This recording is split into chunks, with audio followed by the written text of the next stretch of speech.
Assalamualaikum warahmatullahi wabarakatuh.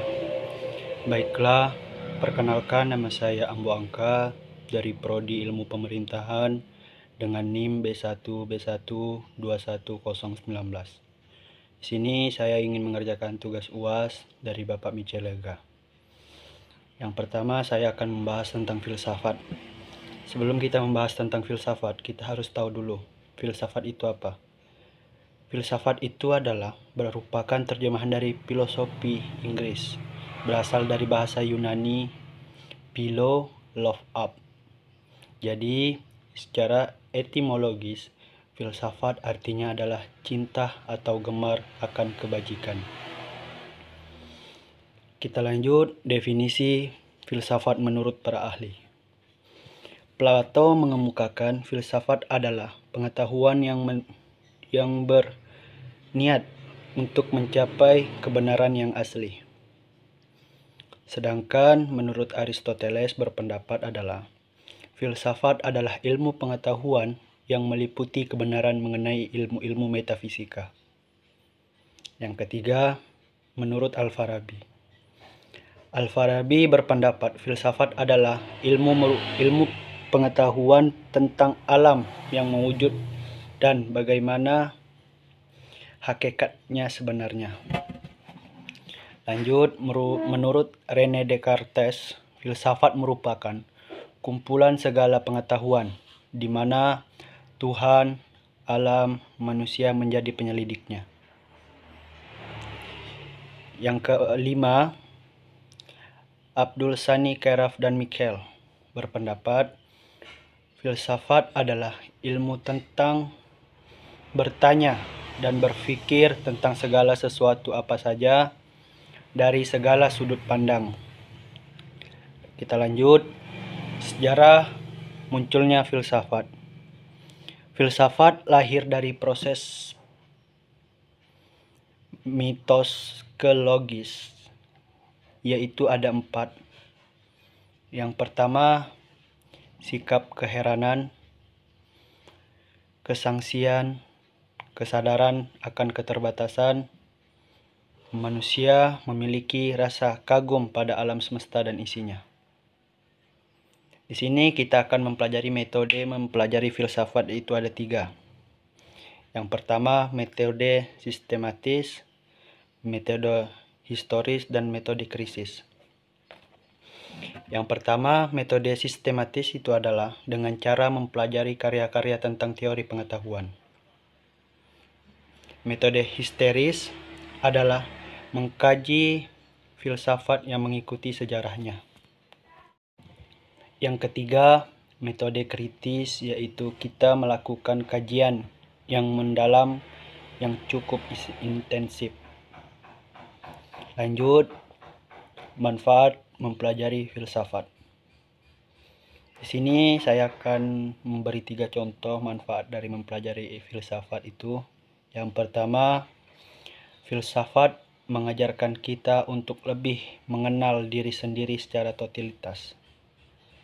Yang kedua, filsafat mengajarkan tentang hakikat alam semesta. Ketiga, filsafat mengajarkan tentang hakikat Tuhan.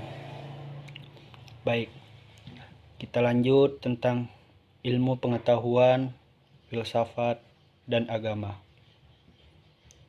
Kita harus tahu dulu pengetahuan itu apa.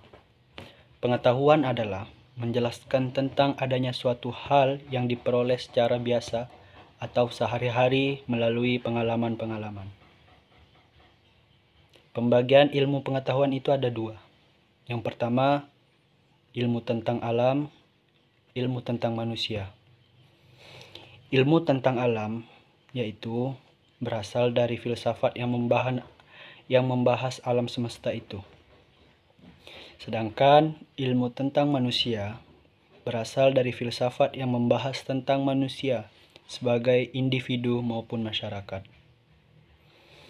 Persamaan filsafat dan ilmu pengetahuan. Sini saya akan membahas 3 juga. Yang pertama, keduanya memiliki metode dan sistem. Yang kedua, keduanya merupakan hasil ciptaan atau kegiatan pemikiran manusia. Yang ketiga, keduanya mencari rumusan yang sebaik-baiknya menyelidiki objek selengkap-lengkapnya. Lanjut, kita akan membahas perbedaan filsafat dan ilmu pengetahuan. Yang pertama, filsafat. Objek filsafat umum yaitu segala sesuatu yang ada. Sedangkan ilmu pengetahuan, objek ilmu pengetahuannya terkhusus pada disiplin ilmu. Tentang filsafat, objek formalnya tidak terpisah-pisah, mendalam dan mengasas. Sedangkan ilmu pengetahuan, objek formalnya terpisah-pisah dan abstrak dengan peninjauan teknis. Yang ketiga, filsafat memberikan penjelasan yang terakhir, mendalamkan mutlak. Sedangkan ilmu pengetahuan menunjukkan sebab-sebab yang tidak begitu mendalam, yang lebih dekat, dan yang lebih sekunder. Kita lanjut ke tentang agama.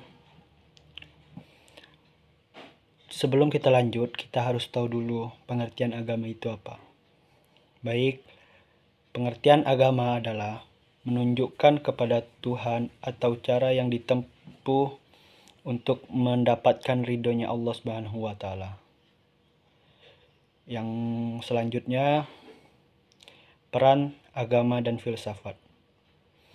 Yang pertama, meluruskan filsafat yang sekulatif, kebenaran mutlak yang adanya pada agama. Yang kedua, membantu keyakinan manusia terhadap kebenaran mutlak itu dengan pikiran yang kritis dan logis.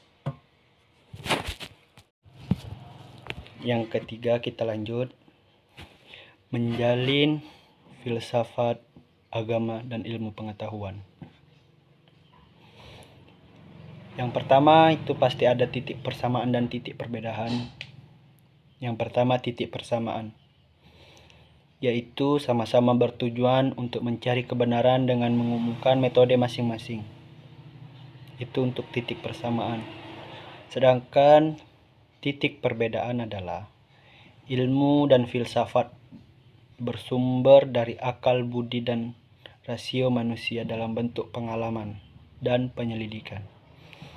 Sedangkan agama bersumber dari wahyunya Allah Subhanahu wa Ta'ala. Perbandingan agama dan filsafat, saya akan menyebutkan 3 contoh.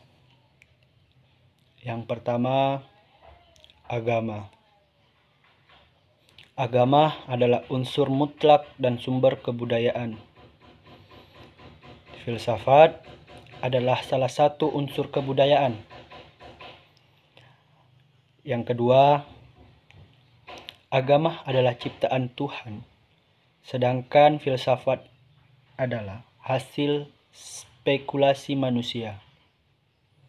Yang ketiga, agama selalu mendahulukan kepercayaan daripada pemikiran, sedangkan filsafat mempercayai sepenuhnya dengan daya pemikirannya. Lanjut, kita akan membahas tentang epistemologi. Epistemologi itu adalah pikiran atau teori tentang pengetahuan atau ilmu pengetahuan. Kita akan membahas secara mendalam mengenai tiga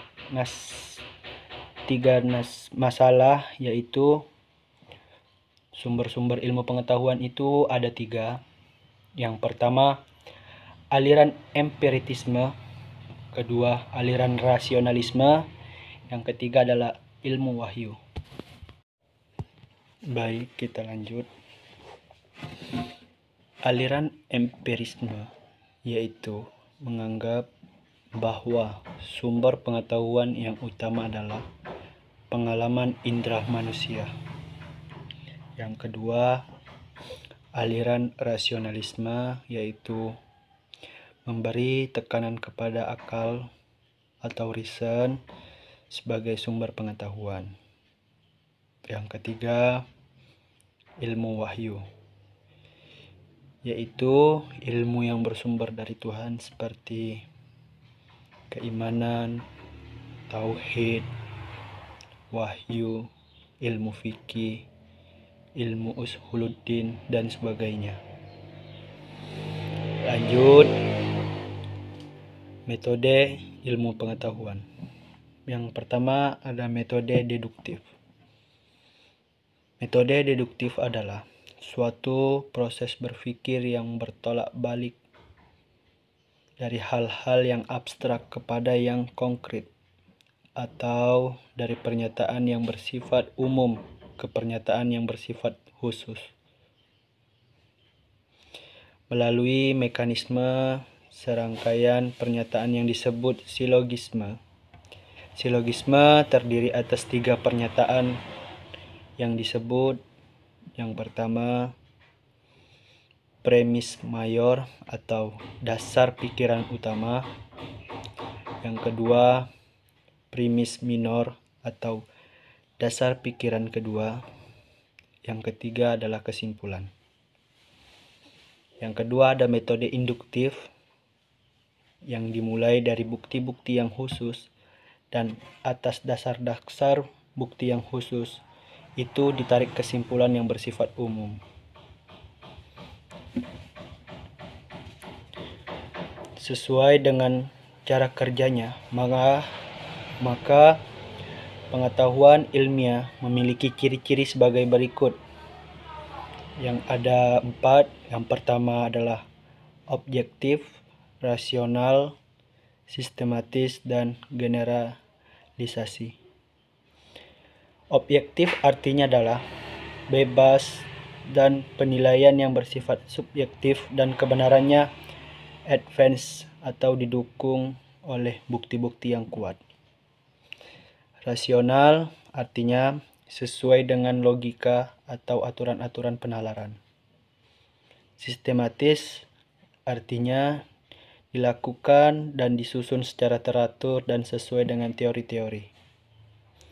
Generalisasi artinya pengetahuan ilmu dapat yang diterapkan pada fenomena lain bukan hanya pada objek tertentu. Lanjut, yang ketiga, kebenaran ilmu pengetahuan. Yang pertama, teori korespondensi atau teori penyesuaian. Benar apabila sesuai dengan kenyataan.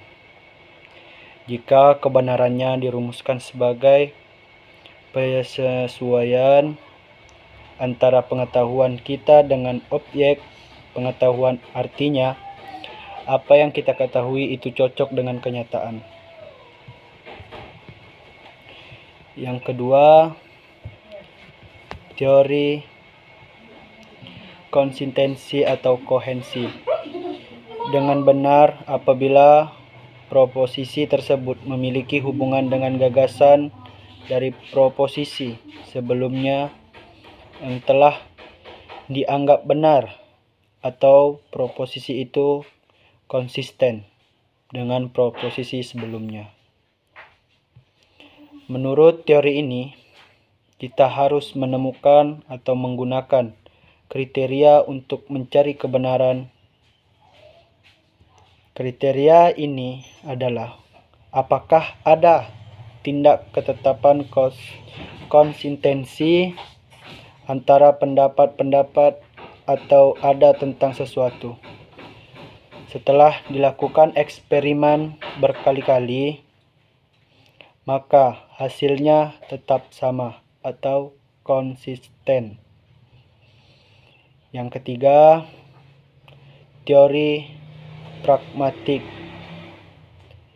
Menurut teori ini adalah suatu proposisi dikatakan benar apabila proposisi itu berlaku dan dapat digunakan dengan berguna. Yang ketiga, kebenaran wahyu.